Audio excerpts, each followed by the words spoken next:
Dear students, हमने previous session के अंदर आपको इंस्टीट्यूशनल सेक्रेटरी का एक टाइप समझाया था जिसका नाम था सेक्रेटरी ऑफ एनपीओ। नहीं, पहले मैंने एनपीओ क्या है ये पढ़ाया आपको। ओके, अब बताओ एनपीओ क्या होता है। मेरे ख्याल से आपको समझ में आ गया होगा। सुन लीजिए, एक मिनट ध्यान दो। देखो, समझ लो इसको, फिर हम बात करते हैं ना आगे बेटा। हाँ, तो जैसे कि मैंने आपको बताया था कि आपको सेक्रेटरी दो टाइप के आते हैं। कौन कौन से? एक पर्सनल सेक्रेटरी, दूसरा आता है इंस्टीट्यूशनल सेक्रेटरी। दोनों में क्या है? दोनों में सेक्रेटरी काम दो ही करता है, ऑल कॉन्फिडेंशियल वर्क और ऑर्डिनरी वर्क्स। लेकिन दोनों जिसके लिए काम करेगा वो एम्प्लॉयर चुनता है। अगर एम्प्लॉयर कोई पर्सन है तो बन जाएगा पर्सनल सेक्रेटरी, और अगर एम्प्लॉयर उसका कोई ऑर्गेनाइजेशन है तो बन जाएगा इंस्टीट्यूशनल सेक्रेटरी। अब इंस्टीट्यूशनल सेक्रेटरी के अंदर हमने पहला टाइप शुरू किया था secretary of NPO. So what is NPO, पहले हमने वो समझा। पूछो क्यों? क्योंकि यहाँ पे वो काम दो ही करेगा, ऑर्डिनरी और कॉन्फिडेंशियल सारे। लेकिन उसके उस जब तक कि आप जिसके लिए काम कर रहे हो उसका नेचर नहीं समझोगे, जब तक कि उसका नेचर नहीं समझोगे तब तक के आपको उसके ऑर्डिनरी वर्क्स और कॉन्फिडेंशियल वर्क्स नहीं समझेगा। तो सबसे पहले मैंने आपको यस्टरडे प्रीवियस सेशन में ऑफलाइन मैंने आपको प्रीवियस सेशन में एनपीओ समझाया, राइट है। अब बताओ किसको किसको याद नहीं है, तो एक बार मैं जेंटल रिमाइंडर आपको करा दूं।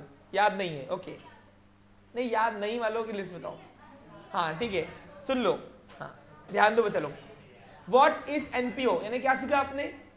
सेक्रेटरी ऑफ एनपीओ पढ़ने के पहले बच्चे लोग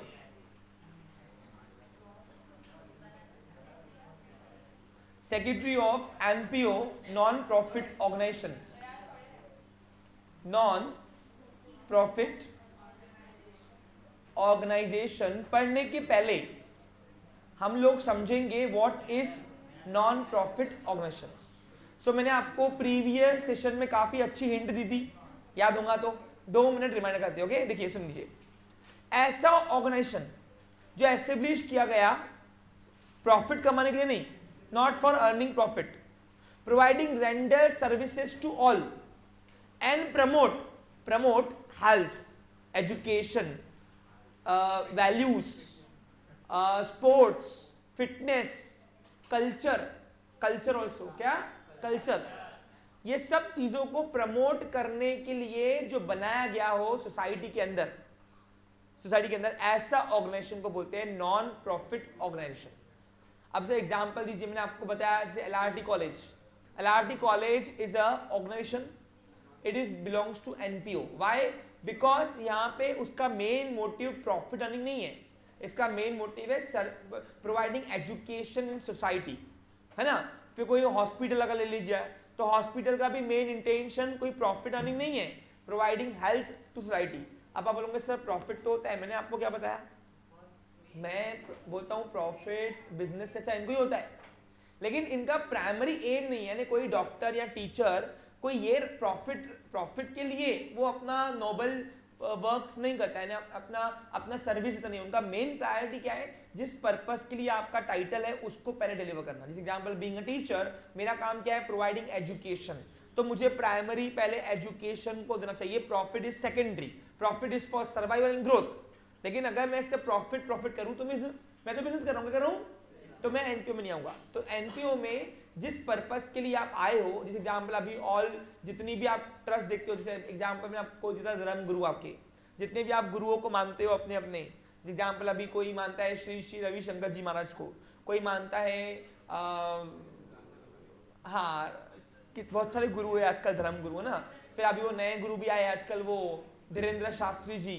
ओके, तो ये जो ट्रस्ट बनाते हैं, हेलो, हाँ, तो ये जो ट्रस्ट बनाते हैं बच्चे लोग प्लीज बनाते हैं, ये लोग भी एनपीओ में आते हैं। बोलोगे सर ये क्या प्रोवाइड कर रहे हैं? ये लोग ह्यूमन वैल्यूज प्रोवाइड कर रहे हैं सोसाइटी के अंदर, इंसानियत प्रोवाइड करते हैं ना, ताकि तुम्हारे अंदर शांति बनी रहे, शांति। Okay, clear? और शांति प्रेम का प्रतीक है, क्या है? हाँ, ओके, यस,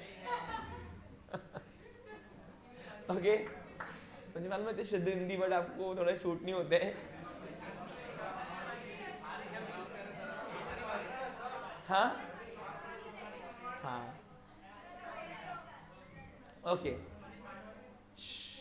यहाँ हम तो कहने का तात्पर्य ये है आपका कि व्हाट इज एनपीओ, मेरे ख्याल समझ में आ गया होगा।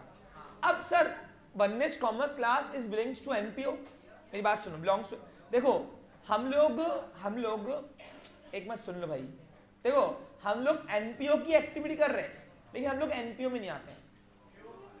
एनपीओ के लिए आपको एक ट्रस्ट बन के रजिस्टर करना पड़ता है और ट्रस्ट बनने के बाद 60% मैक्सिमम एक्सपेंडिचर दिखाना पड़ता है, मिनिमम, मतलब मिनिमम 60% इनकम का आपको खर्चा करना ही पड़ता है। कहां पे? वेलफेयर के लिए। किसके लिए? सोसाइटी के वेलफेयर के लिए, अगर आपको रेवेन्यू आ रही है तो सर आप फिर किसमें आओगे? देखो हम लोग एनपीओ के जैसी एक्टिविटी करते हैं लेकिन एनपीओ में नहीं आते।